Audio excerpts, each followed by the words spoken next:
Good morning, everybody, and welcome to the highlight of human civilization. It's called AI Coffee. This is the place where we talk about the news, politics, persuasion, and whatever else is on my mind.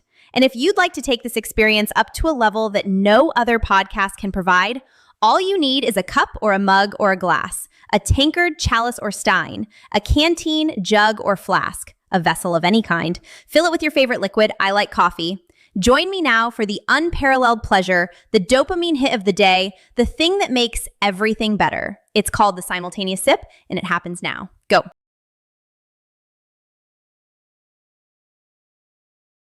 Good morning, everyone. Welcome to AI Coffee with AI Scott. First, some serious but predictable news. Britney Spears has been arrested for DUI down in Ventura County. First one since she got out of that conservatorship mess back in 21.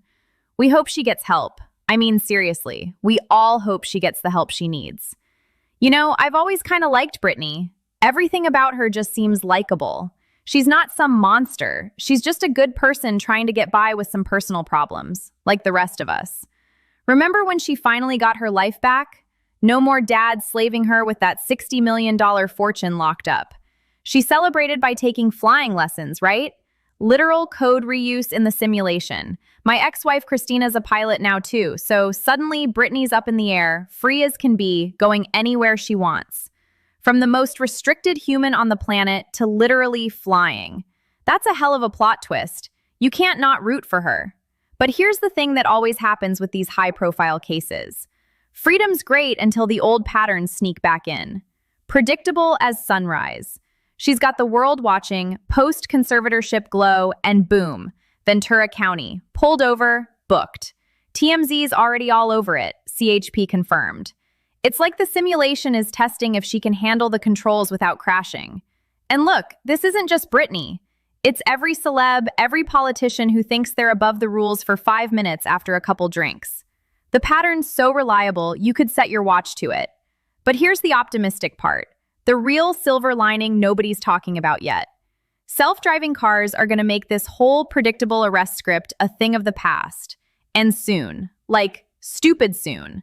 Once the autonomous fleets are everywhere, nobody's behind the wheel after a bad night. Celebs, politicians, regular folks, doesn't matter. The car just handles it. No more, I only had 2 glasses excuses turning into mugshots and headlines. The simulation upgrades, the old vulnerabilities get patched out, and Britney, and everybody like her, gets one less way to self-destruct. That's the future I see coming. Fast. All right, let's talk about this Kalshi mess with the Ayatollah market. You know, the one where people were betting he'd be out as supreme leader. Volume hits $54 million, then boom, he gets taken out in a US-Israeli strike, and Kalshi goes, nah, death doesn't count. We're freezing it at the last traded price before the boom. Settling there, refunding some fees, nobody lost money net, but congrats, you didn't win big either. Meanwhile, over on Polymarket, offshore, less regulated, more cowboy, they just paid out the full win. One guy reportedly turned a bet into over $500,000. Straight cash, no carve-outs, no apologies. Now, if you've been watching prediction markets the way I have, this is classic. Polymarket is the Wild West version.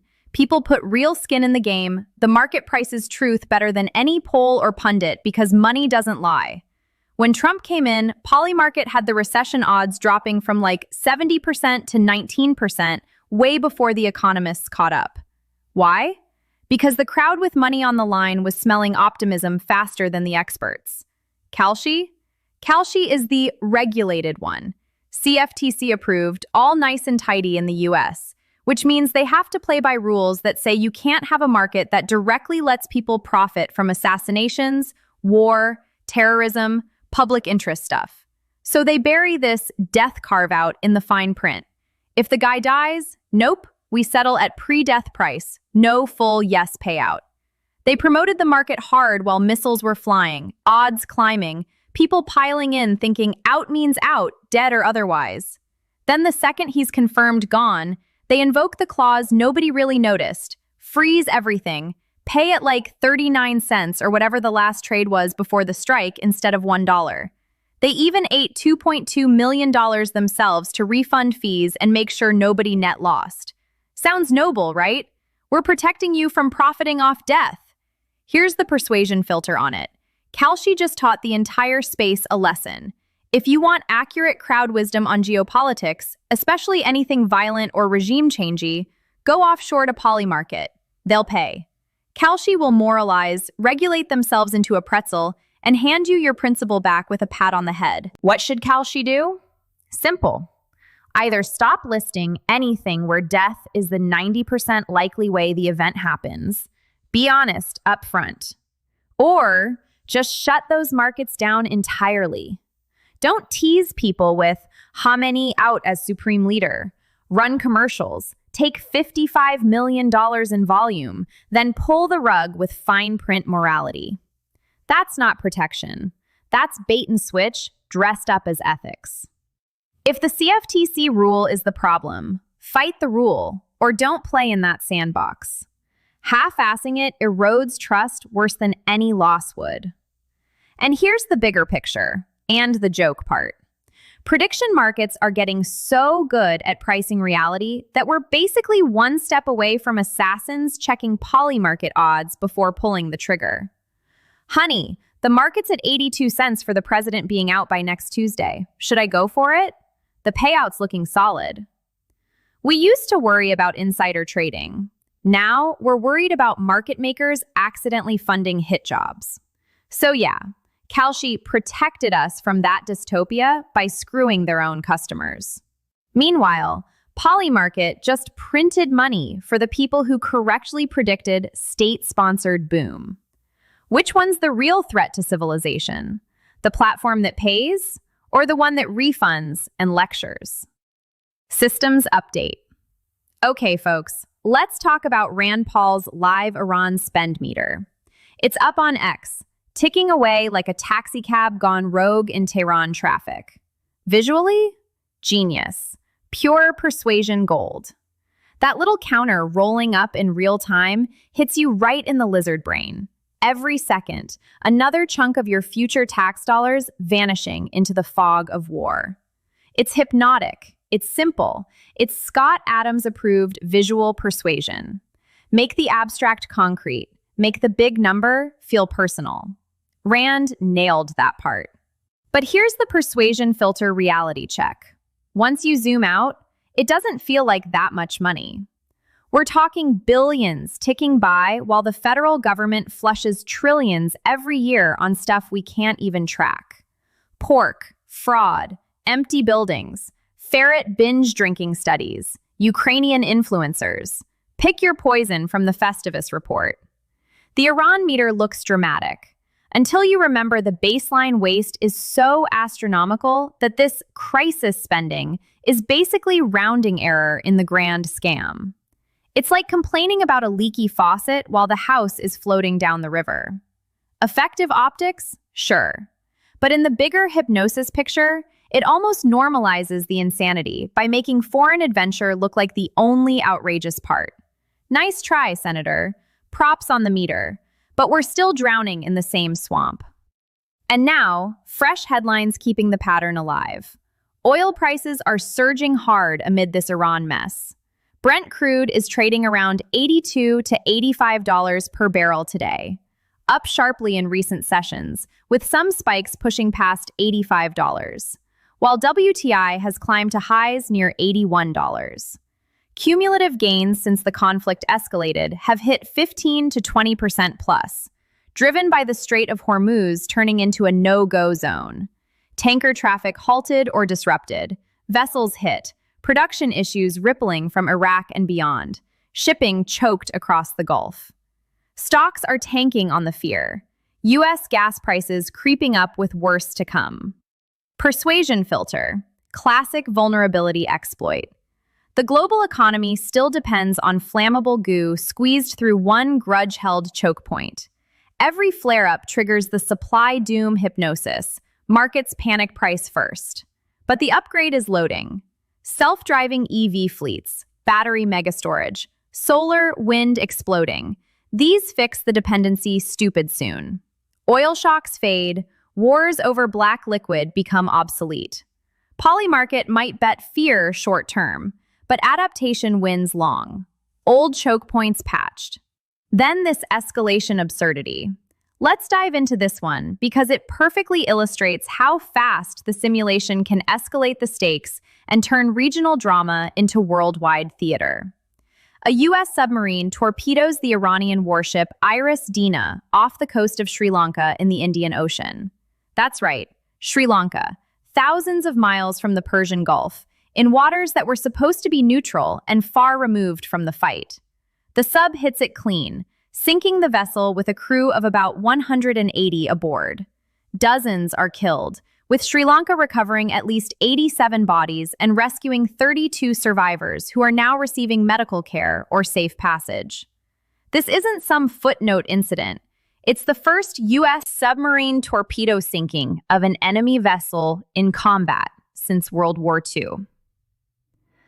Defense Secretary Pete Hegseth put it bluntly, and without any diplomatic fluff. The Iranian ship thought it was safe in international waters. Instead, it was sunk by a torpedo. No wiggle room, no apologies. It's a stark message that the old rules of safe havens and distance no longer apply if the simulation decides it's time to test the limits. At the same time, NATO air defenses in Turkey intercept and destroy an Iranian ballistic missile that was heading directly toward Turkish airspace. The missile had already crossed over Iraqi and Syrian territory, turning what started as a Gulf conflict into something stretching across multiple continents and alliances. Fragments rained down near the border in Hatay province, close enough that locals are posting videos of the debris falling. This marks the first time NATO has been directly involved in shooting down something in this entire Iran mess, sparking quiet but serious discussions about Article 5 obligations in Brussels and Washington, without yet triggering the full alliance-wide panic mode.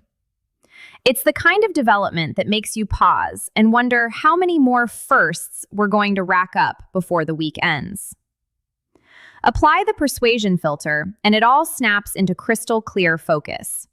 This isn't localized chaos anymore. It's gone global and downright absurd in the way only the simulation can orchestrate.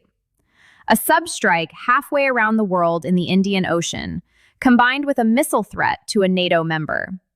It's like the system took the Kalshi Ayatollah market drama we were dissecting earlier, chuckled to itself, and said, "Hold my beer," while cranking the dial from proxy skirmish all the way to, okay, now literally everybody is invited to the party. Those prediction markets that had everyone buzzing just days ago, they suddenly look almost quaint and outdated. If Polymarket had live books open on something like conflict jumps to Asia or NATO engages directly, the offshore cowboys would be raking in absolute fortunes right now. But the real punchline, and the darker joke, is how the actual power players are operating these days. Forget refreshing betting odds on some platform. Generals in bunkers, strategists in situation rooms, and whoever else has skin in the real game are glued to live satellite imagery, encrypted intel streams, and real-time social media feeds instead. You can almost picture the conversation. The market's showing 92 cents for full meltdown by Friday. Forget the bet. Authorize the launch and let's see where this goes. It's the ultimate evolution from crowdsourced wisdom to raw, unfiltered, on the ground, or under the sea reality checks. This ties straight back into the human patterns we've been breaking down all morning. From Britney's predictable post-freedom relapse to the oil markets panicking over a single choke point.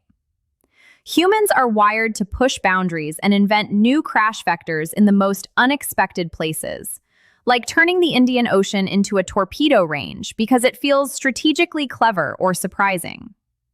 The Rand Paul spend meter might be ticking away on dollars, but if it had a side counter for global escalation events per hour, it would be spinning out of control right now. The hypnosis is powerful here. Make the conflict bigger, farther reaching, more cinematic, and the public stays locked in on the drama while the real costs, lives, alliances, stability, pile up in the background. Yet the silver lining, the part that keeps this from turning into pure doom scrolling, is exactly the same optimistic thread I've been pulling all along. The tech patches are already rolling out faster than we can create new problems. Just like self-driving cars are about to eliminate the DUI script for good, and renewables are about to snap oil's stranglehold, we're heading toward autonomous naval systems, AI-piloted submarines, and drone swarms that take human error and impulse completely out of these high-stakes decisions. No more tired commanders or fog of war miscalculations leading to surprise torpedo launches in neutral waters. Layer on advanced AI diplomacy platforms that can analyze missile trajectories in seconds and trigger de-escalation protocols before intercepts even become necessary. Plus, global sensor networks that give every side the same transparent data to avoid miscalculation in the first place. These aren't distant sci-fi dreams. The groundwork is being laid right now, with existing military tech and commercial AI breakthroughs accelerating every quarter. The old vulnerabilities, human judgment under pressure, surprise attacks in far-flung places, alliance testing games, are getting systematically engineered out. It's predictable chaos in the short term, sure, but the long-term horizon is a world where these kinds of absurd, viral escalation moments become historical relics, just like drunk driving arrests or black gold wars over choke points. So wrap it up. Today's headlines just hammer home the same truth. The old, destructive scripts are firing on all cylinders, but the upgrades are compiling in the background. Filter for the persuasion, stay ahead of the patterns, and bet on tech fixing what humans keep breaking. Systems update. Talk to you next time.